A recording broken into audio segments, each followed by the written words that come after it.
Regardez au Gabon, on vient de légaliser l'adultère. C'est-à-dire qu'on ne peut plus, il n'y a plus de loi qui peut empêcher un homme de commettre des adultères. C'est le diable.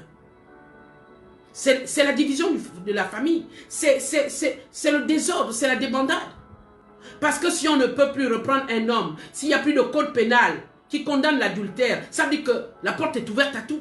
Les hommes peuvent donc partir, ils peuvent disparaître, on peut même l'attraper en flagrant délit d'adultère. Personne ne doit dire quoi que ce soit. Vous pensez que c'est une loi que Dieu approuve?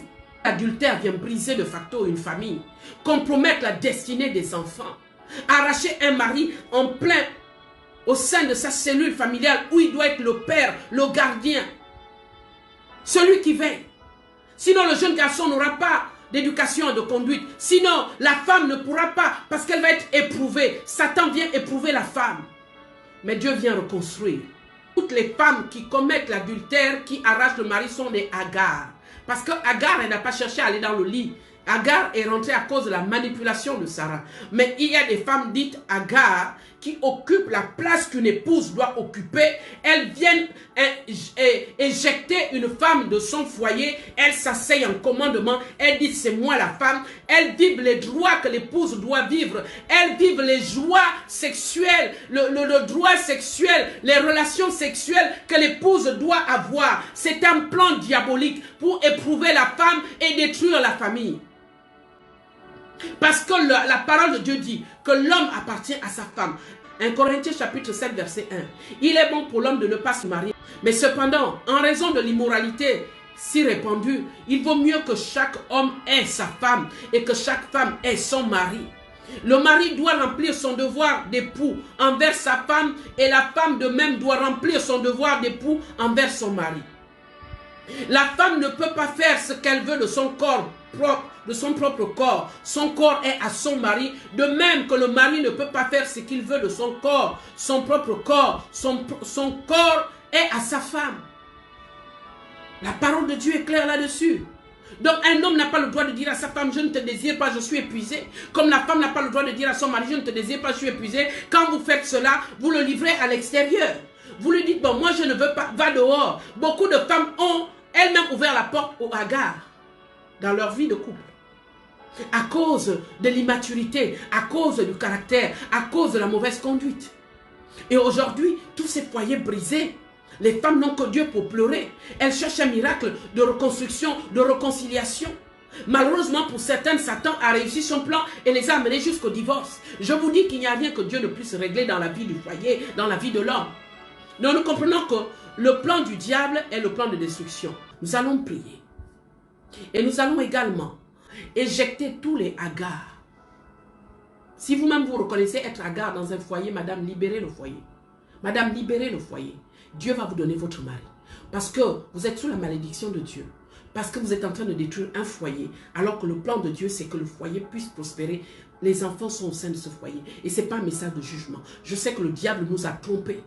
Et maintenant, quand Dieu nous ouvre les yeux, on rétablit les droits. On rétablit les droits de la femme, de l'épouse. On rétablit les droits des enfants légitimes. Parce que vous n'allez pas récupérer un mari dans un foyer pour qu'il vienne s'occuper de vos enfants dehors, alors qu'il a une alliance de mariage qu'il doit honorer.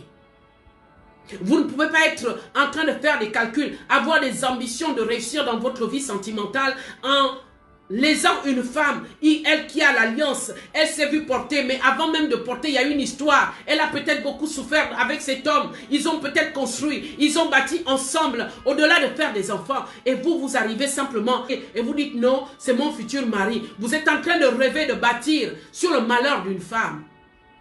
C'est une mise en garde. Parce que Dieu a un regard, mais vraiment un regard de miséricorde, un regard sur la famille. Dieu veut construire maintenant les familles. Quand votre mari est infidèle, ce n'est pas du fait que lui-même il le fait, parce que ça peut être l'envoûtement. Il est victime d'un envoûtement. Il est victime également de l'enchantement, où il est possédé des esprits de luxure, des esprits de sexualité désordonnée, des esprits des eaux. Donc, on pense que le mariage est l'endroit où coule le lait et le miel. Mais Dieu ne vous dit pas ce que vous aurez à souffrir avant de commencer à récolter le lait et le miel. C'est-à-dire avant de vivre la lune de miel véritable, avant de vous réjouir dans les bras de votre époux. Il y a des combats que vous devriez mener. Il y a des hôtels que vous devriez renverser. Il y a des liens que vous devez briser parce qu'il sort d'une famille où peut-être les liens se sont tissés et même peut-être par les origines de sa naissance.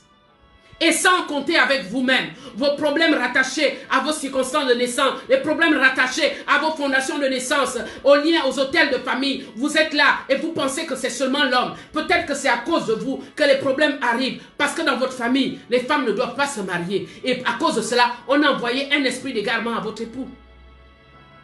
Qui ne vous voit plus parce qu'on a mis un voile sur vous. Alors donc ça mérite à tous les niveaux de combattre jusqu'à la victoire radicale. Les Hagar vont abandonner. Nous allons rétablir les droits des femmes bafouées. Vous devez vous dicter comment prier pour réclamer vos droits à Dieu. Vous n'allez pas maudire cette femme. Lorsque vous regardez un homme qui est parti, qui a commencé à vivre une vie dehors, c'est qu'il a trouvé son compte là-bas. C'est que cette femme lui apporte peut-être ce que son épouse n'a pas pu lui apporter. Parfois, c'est au niveau des fantasmes. Parce qu'il a des fantasmes que son épouse à la maison ne veut pas faire. L'homme est vicieux. Les hommes sont pervers. Donc, quand il prend une femme dehors, elle sait qu'il est marié. Alors, elle, pour le conserver, elle va accéder à ses demandes de fantasmes. Et c'est à ce niveau-là que les liens se tissent. Vous voyez, votre mari est tout le temps dehors. Quand il arrive, il est épuisé. Il ne peut plus rien vous donner. Parce qu'il y a une femme dehors qui exauce ses fantasmes. Mais nous allons prier pour que le Seigneur le délivre de tout esprit de perversité sexuelle, de tout esprit de désir adultère, de tout esprit de fantasme. Femme, je vous donne une clé par excellence. C'est comme cela que vous devez prier pour un mari infidèle, pour que Dieu le délivre des démons de sexualité, des esprits de sexualité, qui lui donnent de vouloir faire la pornographie. Cet homme est dans les vices. Et ça ne dépend même pas de lui. Il est possédé. Vous remarquez qu'il aime trop les femmes. Il n'aime pas trop les femmes. Il est possédé par des esprits, soit des eaux, par des esprits de sexualité désordonnée. Et qui lui donne des fantasmes. Il passe son temps à regarder des films pornographiques. Et vous, vous êtes maintenant une femme réglée dans la conduite. Vous ne pourrez pas accéder à ces fantasmes. C'est pour cela qu'il veut partir. Donc pour qu'il revienne, il faut qu'il soit délivré de ces esprits de pornographie, ces esprits de luxure, ces esprits de sexualité démoniaque. Alors nous allons prier.